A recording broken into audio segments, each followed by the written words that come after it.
રજૂઆત કરી હોય ધ્યાનથી સાંભળ્યું। પૂજ્ય હરિભાને આપ જાણતા હો તો આ ગામના એ નરરત્ન હતા। નાની વયમાં પ્રાથમિક શાળાની પરીક્ષા એ આપેલી અને સમસ્ત ગુજરાતની અંદર પ્રથમ નંબર આવેલા આવા એ વિદ્વાન હતા। સાથે સાથે એમનો આત્મા એ ધર્માત્મા હતો। એવું માનતા કે સ્વધર્મે નિધનમ સેય પરધર્મો ભયાવહ, પોતાના ધર્મમાં મૃત્યુ આવકારદાયક છે, બીજો ધર્મ એ ભયંકર છે અને સ્વીકારાય નહીં। ધાર્મિક લાગણીની એક વાત તમને હું કરી દઉં। અહીંથી જોતા બી ભાવસાર અને કેટલાક પ્રવાસીઓ ગીરના જંગલમાં રાત્રે ભૂલા પડેલા, રાત્રે ક્યાંય રસ્તો સૂચે નહીં, પેલું ટમટમિયું દેખાય ત્યારે કોઈએ સૂચન કર્યું કે ત્યાં જઈએ, કદાચ આપણને આવકાર મળે, આશરો મળે। તો મહંતે દરવાજો બંધ કરેલો અને એમણે વિનંતી કરી ત્યારે કહ્યું કે અમે જોટાણાના છીએ। ત્યારે મહંતે એક આશ્ચર્ય વ્યક્ત કર્યું કે આ હરિભા વાલેકા જોટાણા ગામ હે। આ હરિભાની પ્રખ્યાતિ હતી, આ એમની મહત્તા હતી, એમનો મહિમા હતો। બીજો એક પ્રસંગ અહીં બેદરાજીના ધનાઢ્ય શેઠ પ્રહલાદજી શેઠના સુપુત્ર ભગુભાઈ એ મને એકવાર એમ કહ્યું તમે મારી સાથે આવો। હું અહીં આવેલો, અહીં માર્કેટ યાર્ડની અંદર અગ્રગણ્ય વેપારીઓને ભેગા કરી મૌન ભાષામાં ભાઈએ તમામ વેપારીઓને સમજાવ્યું કે આ આપણું ગામ છે, એનું નાક ન કપાય એવો ફાળો આપો। ત્યારે એ જમાનામાં એટલે લગભગ આજથી 25 વર્ષ પહેલાં ભાઈએ 25,000 રૂપિયા ફાળો કરી આપેલો। એ એમની ધાર્મિક વૃત્તિ છે, આધ્યાત્મિકના એ દર્શન કરાવે છે। આ ભા એ દીર્ઘજીવી હતા, 92 વર્ષ સુધી એ જીવ્યા। એ 92 વર્ષના સુદીર્ઘ જીવનની અંદર 50 વર્ષ સુધી એમણે મન પાળેલું। એ વિદેશ ધંધાર્થે જતા અને ઉઘાડા પગે જતા, કદી એ પગડતા પહેરતા નહીં।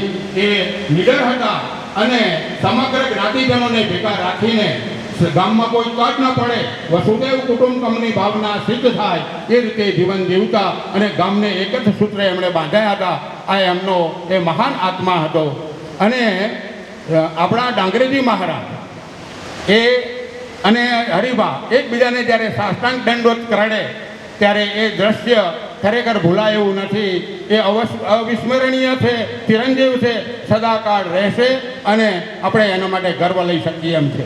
એમના માર્ગદર્શનમાં શ્રેષ્ઠી મણાભા અને એમની રાહબરી નીચે આપણને મહાત્માના હુલામણા નામે મળેલા શ્રી રતિભાઈ કે દેસાઈ સાહેબે આ સંસ્થામાં 20 વર્ષ સુધી સેવા આપી આ સંસ્થાને 4 ચાંદ લગાવી દીધેલા અને એમના સમયની અંદર આપણા ગામે ખૂબ પ્રગતિ કરેલી। અંતમાં મારે એટલું જ કહેવાનું કે એ જ્યારે પ્રભુ શરણ થયા ત્યારે એમનો આત્મા એમના સજ્જનોને કહી રહ્યો હતો કે ગીતાના 12મા અધ્યાયના 12મા શ્લોક પ્રમાણે જીવન જીવજો। આવા પૂજ્ય સંત શ્રી હરિભાને આપ સૌના વતી મારા કોટી કોટી વંદન અસ્તુ। જય ભારત। મહેમાનો, ભાઈઓ અને બહેનો, પરમ પૂજ્ય ભાઈ શ્રી સંકુલિત સાંદીપની વિદ્યાકેતન વશિષ્ઠાશ્રમની યાદ અપાવે છે। આપ ગયા ન હોય તો જજો, દર્શન કરજો। ત્યાંનું કુદરતી વાતાવરણ, 700 વિદ્યાર્થીઓની પાઠશાળા અને શ્રી હરિ મંદિર એ દ્વારિકાધીશનું મંદિર અને બીજી બાજુ સોમનાથના મંદિર, એની ભવ્યતા અને પ્રતિષ્ઠામાં વધારો કરે એટલું દિવ્ય છે। આપ જરૂર પધારજો।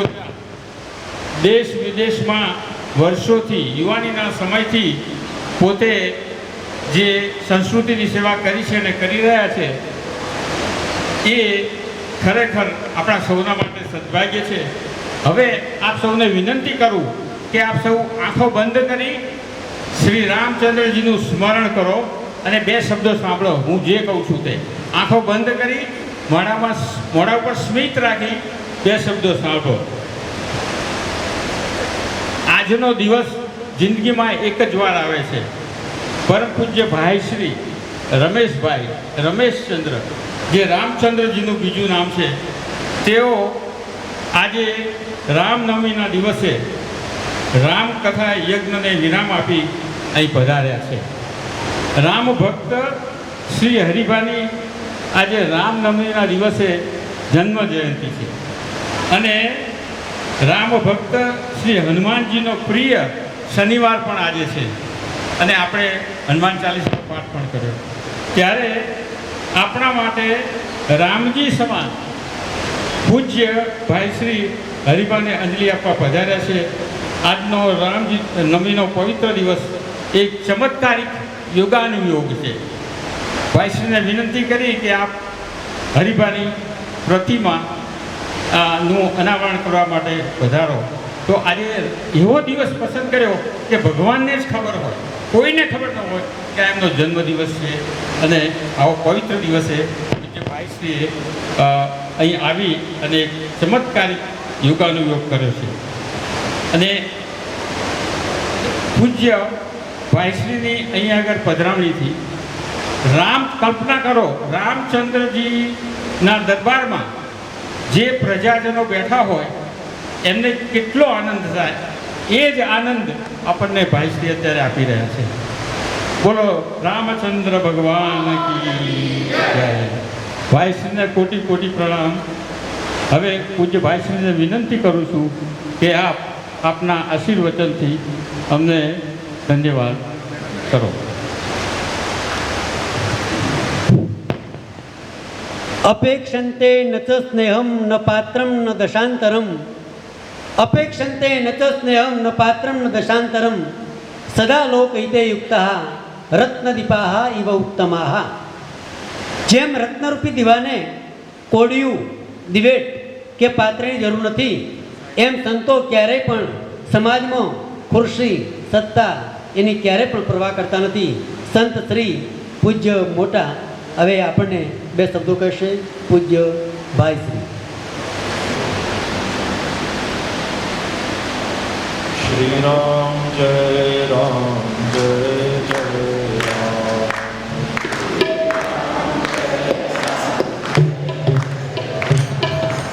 શ્રી રામ જય રામ જય જય રામ.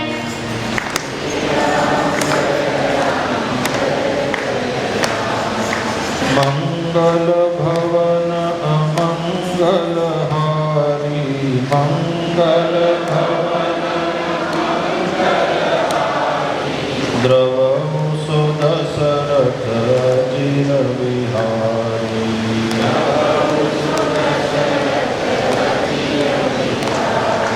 શ્રી રામ જય રામ જય જય રામ.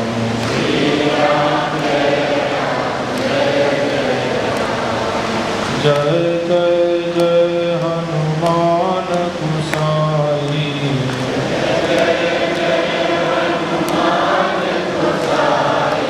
કૃપા કરો ગુરુદેવ કી નાઈ.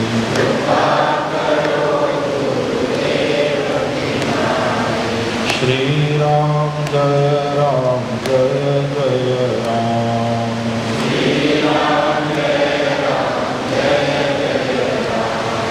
શ્રી રામ જય રામ જય જય રામ.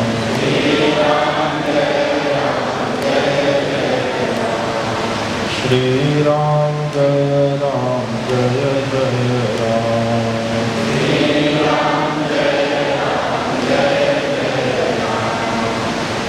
શ્રી રામચંદ્ર ભગવાન કી જય.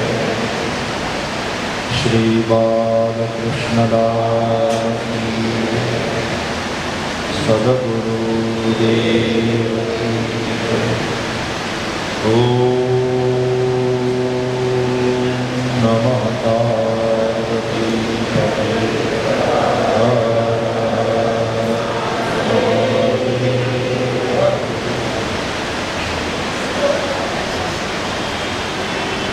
આજે રામનવમીના પાવન પર્વના દિવસે જોટાણા ગામમાં એક સંત ચરિત સદગ્રસ્ત મહાપુરુષના સ્મૃતિમાં એમની કૃતિરૂપ આ વિદ્યા સંકુલમાં એમની પ્રતિમાનું અનાવરણ કરવામાં આવ્યું.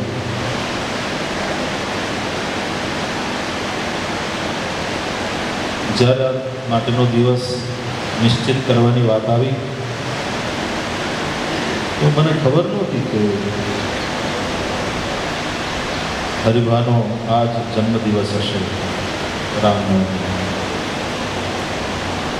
પણ ગઈકાલે જ અમદાવાદ તથા વિરામ થયો. મારે આજે સવારના થોડા કાર્યક્રમો હતા અમદાવાદમાં, એટલે મેં મારા અરવિંદભાઈને કહ્યું કે તે જ દિવસે સાંજે જોટાણા અને મહેસાણામાં પણ મારે એક કાર્યક્રમ છે, એ બંને સાથે સાથે આપણે કરી દીધી. અને એક સંયોગ છે કે એમના પ્રાગટ્યના દિવસે જ એમની પ્રતિમાનું અહીંયા અનાવરણ થયું. જે ગામમાં એક સંત ન હોય, જે ગામમાં એક સંનિષ્ઠ સમાજ સેવક ન હોય, જે ગામમાં એક આદર્શ શિક્ષક ન હોય, જે ગામમાં એક સારો કવિ ન હોય જે સ્પષ્ટ કહી શકે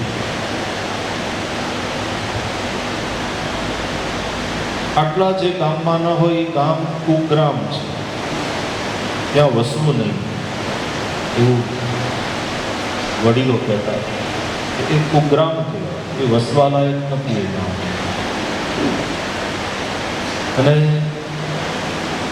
હરિભાના જીવનને મેં થોડું વાંચ્યું અને અહીંયાથી જે કહેવાયું એ સાંભળ્યું અને અરવિંદભાઈ અને ભગવદિયા રેણુબેન પાસેથી જે સાંભળ્યું તે અનુસાર મને એક ખબર નથી કે કવિ હતા કે નહીં, થોડું ઘણું એવી રચના કરતા કે નહીં, પણ તુલસીદાસજીના રામાયણ પ્રત્યે જેને પ્રેમ હોય, એ મહાકાવ્ય પ્રત્યે જેને અનુરાગ હોય, આદર હોય, એ કવિ હોય જ, કવિ હૃદય હોય જ. પછી એની લેખનીથી કવિતા રચે કે ન રચે. મૈથિલી શરણ ગુપ્તની પ્રસિદ્ધ પંક્તિઓ છે ને કે રામ तुम्हारा चरित्र स्वयं ही काव्य है, राम तुम्हारा चरित्र स्वयं ही काव्य है, कोई कवि बन जाए सहज संभाव, कोई कवि बन जाए सहज संभाव्य है. तो ये बात एक बाजू રાખીએ તો પણ એક સંનિષ્ઠ સમાજ સેવક, એક ઉત્તમ કક્ષાના કેળવણીકાર, જેમણે એ સમયમાં સમાજને શિક્ષિત બનાવવા માટે વિચાર્યું અને એ દિશામાં આટલો પરિશ્રમ કરીને આવી બધી સંસ્થાઓ સાકાર કરી. એક સંનિષ્ઠ કેળવણીકાર, એ અર્થમાં એક શિક્ષકની ભૂમિકા પણ એમણે અદા કરી. અને પોતે ગૃહસ્થાશ્રમમાં રહેવા છતાં પણ એક સંત, જેનો બ્રહ્મલીન પૂજ્ય ડોંગરે બાપજી જેવા મહાપુરુષો પણ આટલો આદર કર્યો, એવા એક સાધુ ચરિત મહાપુરુષ. તો આ બધી વાતોનો એક વ્યક્તિની અંદર સંગમ થયો અને તેથી એમ લાગે કે હરિભા જેવા મહાપુરુષ જે ગામમાં રહેતા હોય એ સૌથી શ્રેષ્ઠ ગામ, એ સુગ્રામ. અને એવા ગામમાં રહે ને એ કોઈ દિવસ દુઃખી ન થાય, એને સાચી સલાહ મળી રહે, એના બાળકોને શિક્ષણ મળી રહે, સંસ્કારનું સિંચન થાય, એ માટેની બધી પ્રવૃત્તિઓ